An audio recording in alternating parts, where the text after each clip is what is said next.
함께 예배드리시는 사랑하는 성도님, 여러분은 여러분의 삶을 스스로에게 평가하여 여러분을 몇 점 정도로 이야기하실 수 있습니까? 여러분 각자의 인생을 나는 몇 점이다 라고 이야기하실 수 있습니까? 어떤 분들은 좀 후하게 높은 점수를 주는 성도님들도 계시겠지만, 또 반면 좀 자기 자신에 대해서 매우 박하게 낮은 점수를 주는 성도님들도 계실 것입니다. 사실 우리의 삶을, 인생을 어떤 수치화해서 점수를 매기기는 건 참 어렵다는 생각이 듭니다. 각자 고유한 삶의 자리가 있고 또 하나님께서 주신 각자의 삶의 사명이 있기 때문입니다. 오늘 등장하는 사도 바울의 삶을 보면 객관적인 수치로 이야기했을 때 선교 사역을 높은 점수를 주기가 참 어려운 사람이 아니었나 생각해 봅니다. 왜냐하면 베드로는 처음 사역을 할 때 설교하면 3,000명이 회개하고 5,000명이 회개합니다. 그럼 남자의 수가 8,000명이면 4인 가족으로 봤을 때 32,000명입니까? 그러니까 베드로는 엄청난 교회 부흥을 이뤘던 대사도입니다. 객관적인 수치가 딱 나와 있지요. 근데 반면 바울은 어떻습니까? 감옥에 갇히고 재판받고 쫓겨다니고 구체적인 세례인 숫자, 교회의 숫자 이런 게 잘 나와 있지 않아요. 그러니까 객관적인 평가를 볼 때 성공했다라고 하기가 참 어려운 것이 바울의 인생이 아닌가 생각됩니다. 그래서 어쩌면 바울 자신도 많이 지쳐있고 힘들어 있지 않았나 생각해 봅니다. 그렇게 이제 바울은 지중해를 횡단해서 마지막 로마로 가는 여정이 오늘 본문의 내용인데요. 오늘 본문에 보면 11절에 석 달 후에로 이제 본문이 시작합니다. 석 달 후에 그 기준이 어디일까요? 지난 시간 기억하시죠? 광풍을 만나 멜리데 섬에 표류하게 되고 그 멜리데 섬에서 겨울을 나기 위해 3개월을 머뭅니다. 11월에서 2월까지는 항해 금지 시기이기 때문에 겨울을 멜리데 섬에서 보내게 되죠. 원래 계획은 어디였습니까? 원래 계획했던 선주와 선원의 계획은 멜리데가 아니라 멜리데에서 한 900km 이상 떨어진 크레타 섬, 그레데 섬에서 원래 겨울을 보내기로 했지 않습니까? 그런데 막상 그들이 겨울을 보낸 것은 이곳 그리스 땅인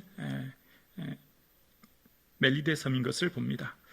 지난 시간 말씀을 통해 기억하시죠? 왜 그레데 섬이 아니라 이 멜리데인가를. 그레데에는 이미 교회가 있었다는 것을 디도를 통해 그곳에 남겨둠으로 따는 디도서를 통해 우리는 디도에는 이미 교회 공동체가 있었고 멜리데는 교회 공동체가 없었다는 것을 알게 됩니다. 그래서 바울이 이곳에 함께 있으므로 이제 보블리오 추장과 함께 많은 사람들이 복음을 들었던 내용을 봅니다. 선주와 선행의 계획과 다른 하나님의 인도하심과 계획, 하나님의 주도권을 알 수 있습니다. 그리고 이제 막 출발합니다. 출발할 때 그 뱃머리 앞쪽에 표식이 디오스쿠로라고 하는 표식을 달고 출발했다는 겁니다. 디오스쿠로라고 하는 것은 제우스의 쌍둥이 아들, 두 아들을 이야기하는데요. 당시 그들의 이 세계관을 엿볼 수 있는 것입니다. 이때 당시에 디오스쿠로라고 하는 것은 뱃사람들의 수호신으로 여겼다는 거죠. 그러니까 이때 당시 지중해에 있는 많은 사람들의 세계관은 아직까지 그리스 문화와 그 신화에 갇혀 있고 섬들마다 그 신전이 있었다는 것을 보아 바울이 복음 전하는 것이 얼마나 척박하고 어렵다는 것을 알 수 있습니다. 그리고 멜리데 섬에서 출항하여 이제 도착한 곳이 시칠리아 섬인 수라구사 항구에 도착합니다. 12절에 보면 수라구사에 대고 사흘을 있다가라고 오늘 본문에 이야기하는데요. 오늘 본문의 전체적인 일정을 지도로 한번 항로를 보면 여러분 보시는 화면의 오른쪽에 붉은 박스 안에 있는 섬 수라구사가 보이시죠? 시칠리아 섬입니다. 제주도에 한 14배쯤 된데요. 곡창이 매우 풍부하게 나는 섬이라고 합니다. 이 수라구사에서 정박한 후 얼마 있다가, 그러니까 이때 당시 배들은 다 이 풍력선이지 않습니까? 돛을 펴서 가는 풍력선인데 바람이 불어야만 이동할 수 있고 그래서 며칠 머물게 됩니다. 그리고 도착한 곳이 이제 레기온 항구입니다. 저기 보시는 레기온이 드디어 로마 땅입니다. 이탈리아 반도 보시는 이탈리아 장하의 나라 아닙니까? 이탈리아 반도의 남단, 최남단 항구인 이 레기온 항구에 도착합니다. 되었습니다. 레기온 항구는 이탈리아 로마 반도와 시칠리아 섬 사이에 메시나 해협이라고 하는 조금 해협이 있어서 그곳을 통과하는 대부분의 배들이 이 레기온 항구에서 잠깐 머물러서 정박한 후에 바람이 불면, 그러니까 남쪽에서 북쪽으로 바람이 부는데요, 그 바람이 있어야만 이 좁은 해협을 통과할 수 있었기 때문에 머물러 있었게 되었고, 어쩌면 레기온 항구를 우리로 생각하면, 우리 이 한반도로 생각하면, 부산항으로 생각하면 쉽게 이해하실 수 있습니다. 이제 부산항까지 배가 온 거예요. 그리고 레기온에서 다시 배를 타고 출발합니다. 그 다음 도착한 곳가 보디올이라고 하는 항구입니다. 흔히 쉽게 여러분 생각하려면 인천항 정도로 생각하시면 됩니다. 서울을 오기 위해서 부산에서 배를 타고 이제 인천으로 왔다. 인천에서 오면 서울 오려면 어떻게 와야 되죠? 이제 도보로 와야 되는 겁니다. 그때 당시 도보는 로마가 닦아놓은 군사도로인 아피아 가도가 있습니다. 이 아피아 가도는 비가 와도 마차가 다닐 수 있도록 바닥에 돌을 깔아서 오늘날도 이 도로를 사용한다고 하지 않습니까? 배수로까지 갖춘 이 아피아 가도가 로마 시내까지 연결되어 있어서 바울 일행 사람들은 이제 이 아피아 가도를 통해서 로마 수도까지 가게 되는 상황입니다. 그동안은 대부분의 시간은 항로가 이 해로를 통해 배를 타고 어쩌면 조금 편안하게 왔다면, 이제 보디올에서, 우리로 말하면 인천에서 걸어서 서울까지 가야 되기 때문에 조금 고단한 일정이 시작됩니다. 바울의 신분은 죄수이고요, 외형적으로 볼 때 매우 늙은 백발의 연로한 고령의 나이입니다. 바울은 지금 이제 가야 되는 그 먼 길이 참으로 힘들고 어렵습니다. 왜냐하면 지난번 가이사랴 항구에서 총독에게 재판받을 때 2년 동안 갇혀 있었던 것을 생각하면, 이제 로마의 최대 황제인, 권력자인 황제 앞에 재판받기 위해 얼마나 더 많은 시간이 구류되어 있어야 할까라고 하는 마음에 큰 짐이 있는 상태를 생각해 볼 수 있습니다. 자, 그런데 예상치 못한 만남이 이루어집니다. 하나님께서 예비한 선물을 만나게 됩니다. 14절인데요. 거기서 형제들을 만나 그들의 청함을 받아 이레를 함께 머무니라. 그래서 우리는 이와 같이 로마로 가니라 라고 이야기합니다. 죄수 신분의 백발의 노인 바울이 보디올 항구에 도착했는데 깜짝 놀랄만한 기쁜 공동체가 기다리고 있었어요. 바로 로마 교회 공동체, 기독교 공동체 성도님들이 우리로 말하면 서울에서 인천까지 바울을 마중 나온 겁니다. 어떻게 이런 일이 가능했을까요? 어떻게 로마 땅에 믿음의 공동체가 있었을까요? 그것은 사도행전 2장에 보면 알 수 있는데요. 오순절날 순례객들이 각국에서 모여 예루살렘을 방문하게 되고요. 그때 이제 오순절날 성령의 충만을 받은 사람들이 함께 그 자리에 있었는데, 사도행전 2장 10절에 보면 로마에서 온 나그네 곧 유대인과 헬라교에 들어온 사람들과 라는 표현이 나와요. 그 자리에 지금 누가 있었냐면 로마 본토에서 온 사람들, 유대인뿐만 아니라 유대계에 들어온 로마인들과 이방인들이 함께 있었다는 거죠.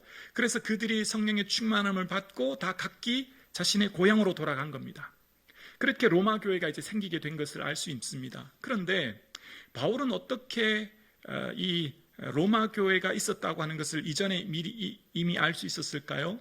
그것은 바울이 고린도에서 아굴라 부부를 만나서 로마에 기독교 공동체가 있다는 소식을 듣게 됩니다. 원래 아굴라 부부는 로마에 살고 있었는데 글라디오 황제가 칙령을 내려서 로마 땅에 살고 있는 모든 유대인들은 로마 땅에서 나가라라고 하는 것 때문에 어쩔 수 없이 고린도에 오게 되었고, 그때 아굴라 부부들은 자신들이 평소에 쌓아놓은 모든 재산들, 경제적인 손실, 또 심리적인 고통을 안고 고린도 땅에 옵니다. 그런데 바울을 만남으로 완전히 새로운 인생이 펼쳐지는 겁니다.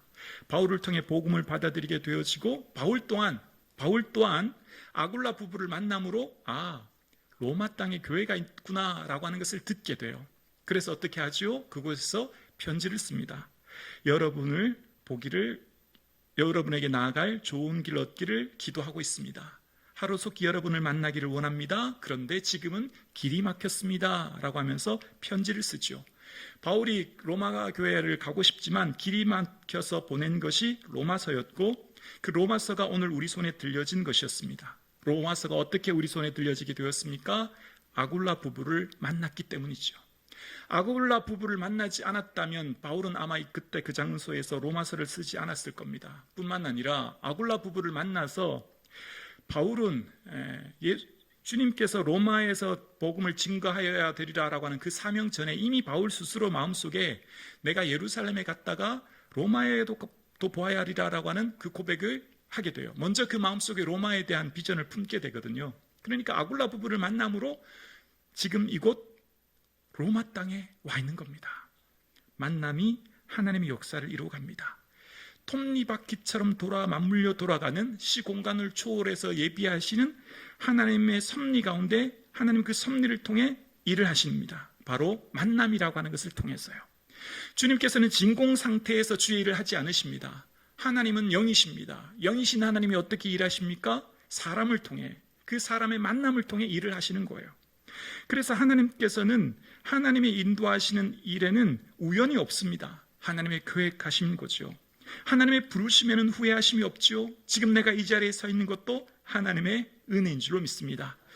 그래서 우리의 삶 가운데 모든 인생은 홀로 빛날 수 있는 존재는 없습니다.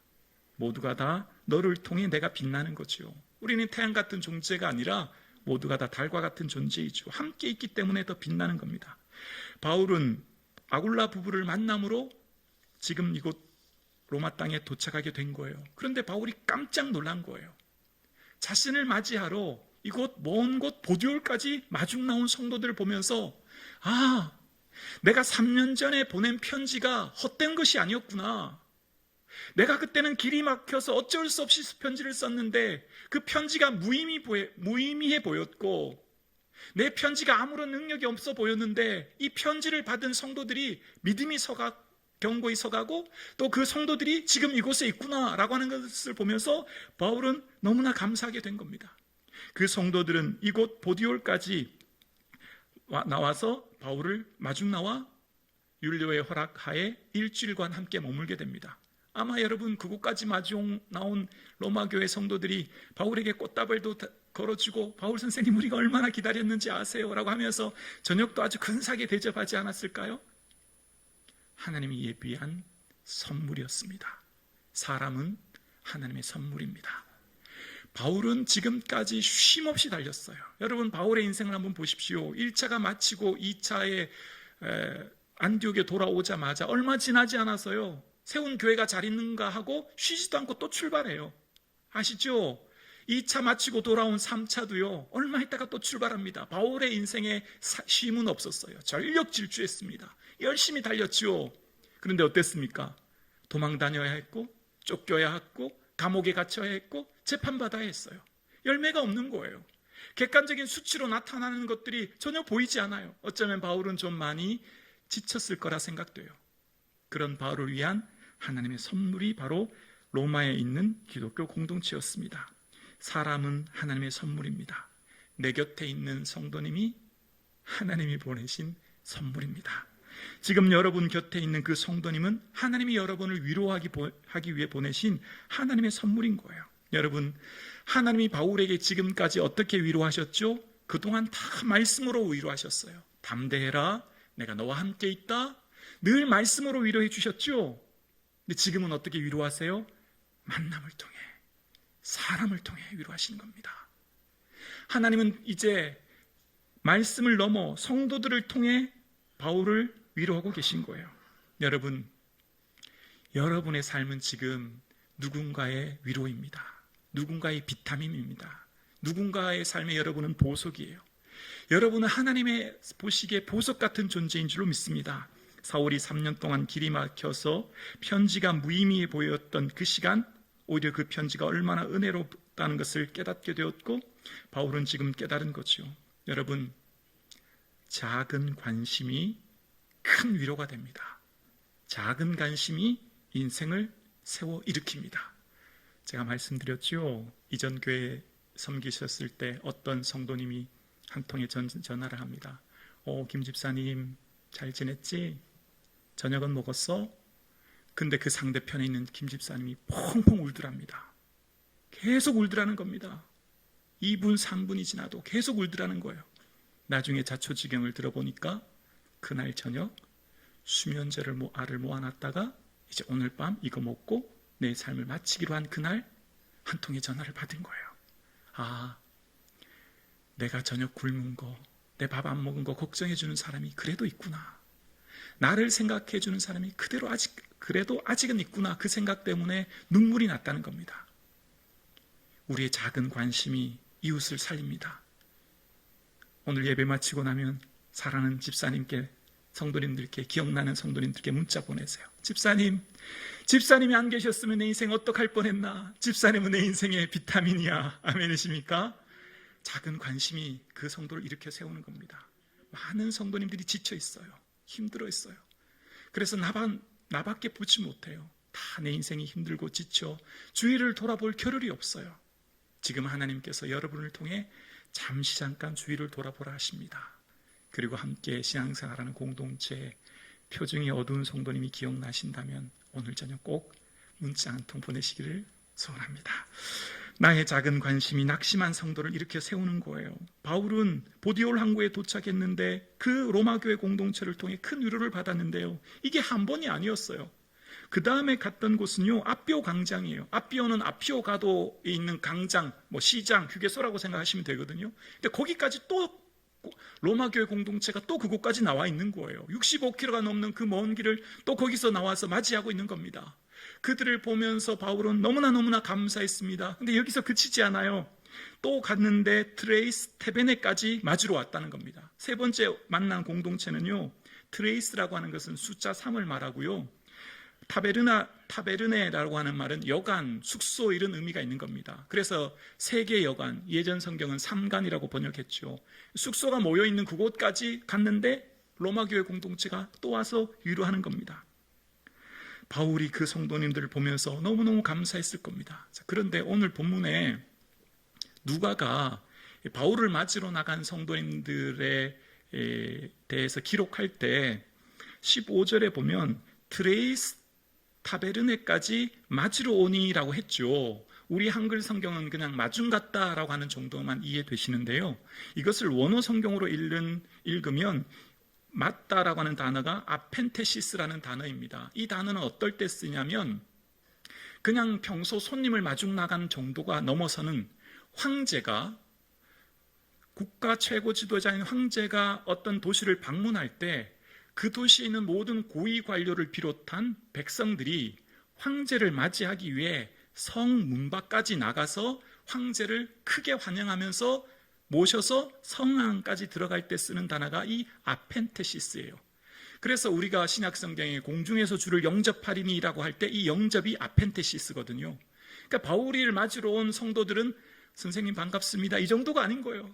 춤추며 반갑게 기쁘며 얼싸안고 모든 사람들이 극진하게 환영하고 반겼다는 걸 알 수 있죠.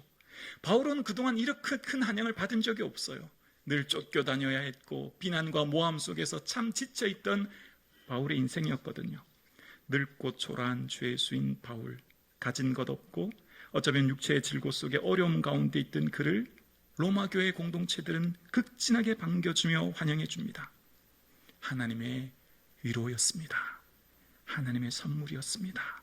그러면서 바울은 아펜테시스라고 하는 표현을 통해 앞으로 갈 그 천국에 대한 소망을 다시금 바라본 거죠. 그리고 바울은 자신을 맞으러 나온 로마교회 공동체를 보면서 그 사람들에게 감사하지 않았어요. 누구에게 감사했냐면 15절 후반부에 보면 그들을 보고 하나님께 감사하고 라고 이야기합니다. 그들을 보면서 3년 전 일들이 기억나는 거예요. 그들을 보면서 과거의 수많은 선교 사역들이 오버랩되는 겁니다. 스쳐 지나가는 거예요. 그동안 주를 위해 헌신했던 수많은 일들이 스쳐 지나가면서 그 사람들을 보면서 하나님을 보게 된 거예요. 아, 하나님은 내 모든 일들 속에 내가 때로는 계획대로 되지 않고 실패하는 일들을 다 보고 계셨고 그것을 통해도 일하고 계셨구나. 내가 비록 실패한 것처럼 보였던 그 일도 하나님은 계획 속에 일을 이루어 가셨구나. 내가 내 사역에 열매 없어 보이는 그 일을 통해서 하나님께서는 주의 일을 이루셨구나. 나는 쓸모없는 연약한 자라고 했는데 그럼에도 불구하고 나를 통해 주의 일을 이루시는구나. 내가 막힌 길이라고 생각했을 때 보냈던 그 편지가 초대교회를 세워갔구나 라고 하는 것을 생각한 거예요. 그 사람들을 보면서 하나님의 은혜를 생각한 거죠. 여러분 오늘 함께 예배 드리시는 사랑하는 성도님 많이 지치지는 않으십니까? 주를 위해 헌신하는 봉사, 또 삶의 자리가 많이 힘드시고 어렵지는 않으십니까?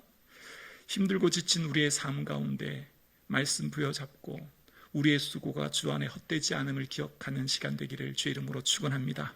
물론 너무 힘들다면 조금 쉬셔도 괜찮습니다. 사도 바울의 마음을 가장 잘 아는 사람이 누가였는데요.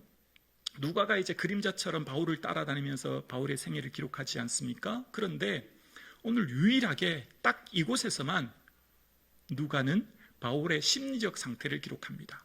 그동안 누가는 바울의 삶의 사역을 중심으로, 사건을 중심으로 기록했거든요. 어디에 가서 어떤 일을 했는지, 어떤 기적을 일으켰는지 뭐 이런 것들이요. 근데 오늘은 바울의 심리적 상태를 기록합니다. 바로 하나님께 감사하고 담대한 마음을 얻었다는 거예요. 바울의 마음을 오늘 본문에 기록하는 겁니다. 어쩌면 지금 담대한 마음을 얻었다라는 말은 무슨 의미일까요? 지금 그 마음이 담대하지 않다는 뜻 아닐까요? 많이 지쳐있고 근심되고 염려해 있었다라는 말 아닐까요? 그러니까 지금 담대한 마음을 얻었다는 말은 그동안에는 좀 두려움과 근심과 염려가 있었지만 그 기독교 공동체를 만남으로 새롭게 담대함을 얻었다는 표현인 거죠. 사실 바울의 삶은요, 바울이 부름받으면서 지금까지 늘 선포할 때 표현 방식은 담대함이었습니다. 주 예수의 이름으로 담대히 말하고, 그가 회당에서 담대히 말하기를 늘 어떤 복음을 전할 때 쓰는 단어가 담대함이었거든요. 그러니까 오늘 담대한 마음을 얻었다는 다른 말은 무슨 의미일까요? 회복되었다는 거예요. 회복. 잃어버렸던 그 담대함을 회복했다는 겁니다. 그동안 많이 지쳐있고 어떤 열매와 성과가 없어 보였던 바울의 인생, 어쩌면 자기 스스로를 평가할 때 낙제점처럼 보였던 내 인생에 하나님이 기독교 공동체인 그 사람들을 보면서 회복되는 마음을 얻게 되었다는 겁니다. 오늘 함께 예배드리시는 사랑하는 성도님, 나를 만나는 이웃이 마음이 회복되어지고 담대한 마음을 얻는 그런 공동체가 우리 성북중앙 공동체가 되기를 주의 이름으로 축원합니다. 내 옆에 있는 성도님들 만날 때 기쁨이 넘치고 위로가 되어지는 그런 공동체가 우리의 공동체 되고, 또한 여러분의 삶의 자리, 직장과 학교와 삶의 각자의 삶의 자리에서 누군가가 나를 만나면 회복과 위로를 얻는 그런 은혜가 저와 여러분의 삶 가운데 있기를 주의 이름으로 축원합니다. 그래서 바울의 삶은요, 이후에 사도행전 마지막 28장 31절에 보면 주 예수에 관한 모든 것을 담대하게 거침없이 가르쳤다라고 이야기합니다. 이제 그 마음이 흔들리지 않았다는 겁니다.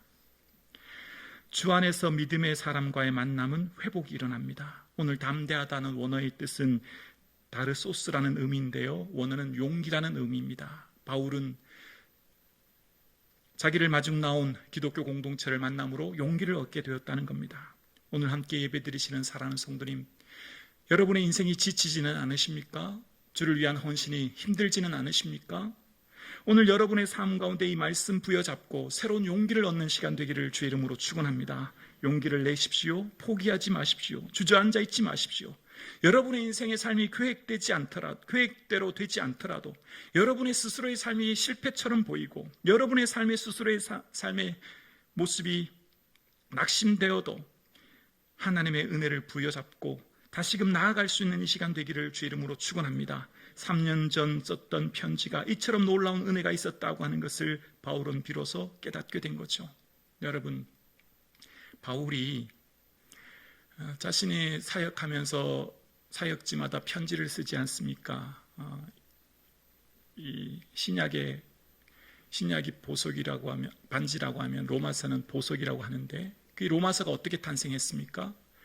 바울이 가려고 했지만 길이 막혀서 쓴 게 로마서입니다. 자, 그런데 여러분 한번 생각해 볼까요? 바울이 지금 내가 쓰고 있는 편지가 신약 성경이 되었다는 것 알고 썼을까요?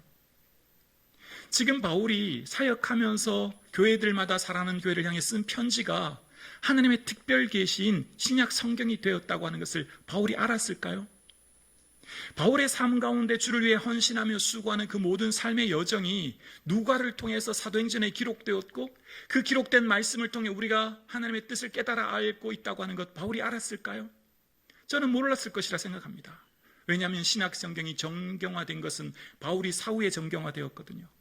바울은 자신의 인생에 이처럼 놀라운 은혜를 받고 내가 쓰는 편지와 내가 쓰는 사역이 하나님의 말씀에 기록되어 있다고 하는 것 생각하지 못했을 거예요.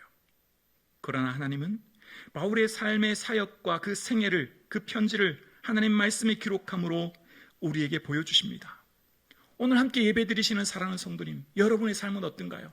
여러분의 삶이 좀 초라해 보이고 연약해 보이고 좀 쓸모없어 보이진 않으십니까? 그러나 여러분 기억하시기를 원합니다. 여러분을 통해 사도행전 29장이 지금도 써내려가고 있습니다. 여러분의 각자의 삶이 지금 사도행전 29장에 기록되어 하나님 나라에서 기록되고 있음을 기억하는 이 시간 되기를 주의 이름으로 축원합니다. 오늘 본문을 보면 누가의 특이한 기록 방식 한 가지를 발견하게 됩니다.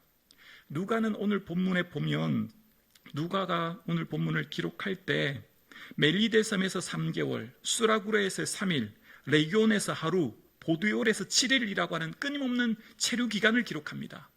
이것이 이 누가의 기록 방식은 사도행전 21장 17절에 예루살렘에 도착했을 때, 그러니까 사도 바울이 1차, 2차, 3차 선교여행을 마치고 예루살렘에 도착했을 때부터 지금까지 사도 바울의 기록 방식이 며칠인지를 기록합니다.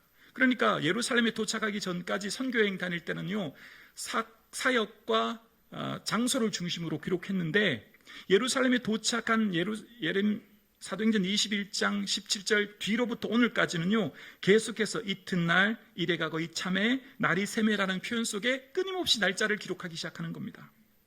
누가는 왜 그랬을까요? 왜 오늘까지, 그리고 로마에 딱 도착하면 그게 멈춰버려요. 더 이상 날짜를 기록하지 않아요. 왜 그랬을까요? 누가는 바울이 로마에 도착하면 그의 순교를 보고 있었기 때문 아닐까요?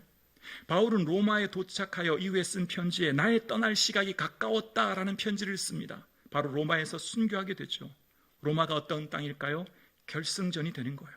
바울의 인생의 결승전, 골인점이 되는 거죠. 마치 D-Day가 되는 거예요. 수능 시험을 치르는 학생이 수능 날짜를 D-Day로 매일매일을 계산하듯이, 마라톤 선수가 결승전을 두고 시간을 매일 재듯이 누가는 사도 바울의 마지막을 보고 있는 겁니다. 그 마지막은 떠날 날인 거죠. 즉 종착지가 있음을 보는 겁니다. 하나님 나라를 바라보는 거예요. 바울의 종착지는 절망의 시간, 눈물의 시간, 아픔의 시간이 아닙니다. 바울의 떠날 시각으로 말미암는 종착지는 하나님 나라요 영광의 날인 줄로 우리는 믿습니다. 그 날을 바라보고 가는 바울의 삶, 때로는 좀 지치고 힘들지만 그 종착지의 결승전에 다르렀을 때 마치 예루살렘 로마 교회 성도들이, 초대 공동체가 바울을 맞이해 준 것처럼 주님이 마주해 줄 그날을 바울은 바라보고 있었음을 우리는 생각해 봅니다. 오늘 함께 예배 드리시는 사랑하는 성도님, 우리의 삶의 최종 종착지는 저 영원한 하나님 나라인 줄로 믿습니다. 그 영원한 천국에서 주님이 우리를 맞이하며 준비하십니다. 그래서 우리는 하루하루를 살아가는 매 순간마다 그만큼 하나님 나라가 더 가까워진 겁니다. 그만큼 소망이 더 커진 것이죠.